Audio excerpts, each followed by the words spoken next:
Iran could start exploding from within. It sounds exaggerated, but this could happen in a few days if its oil gets clogged.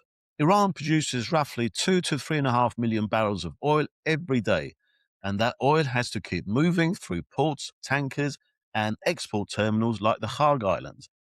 Iran, being a predominantly an oil economy, gets a large share of its revenue from selling that oil. So if it cannot export its oil because there is a blockade, it has to store its oil.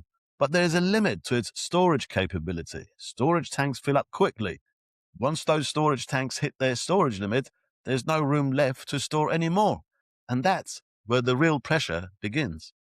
At that point, there are only two choices left. They can either hold production and immediately lose over $100 million a day, or keep pumping oil that it cannot export, lose revenue, or damage infrastructure. If production continues, the crude itself begins to create problems. Oil isn't uniform. It contains heavier components that start separating and sticking when flow slows down. This leads to clogging inside tubing and pipelines, reduced efficiency, and in some cases, damages to the reservoir itself, which can make future extraction harder and more expensive. As pressure builds, more is at risk.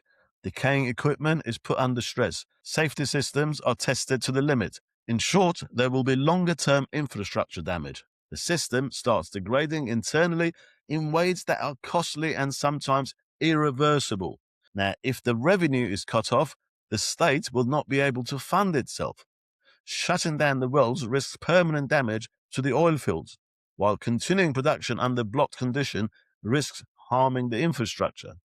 But this ticking bomb is also a ticking bomb for the rest of the world. If Iran oil is removed from the international markets and a replacement is not found for it, there will be a huge impact on the global economy. It's all about brinksmanship and who will fold first.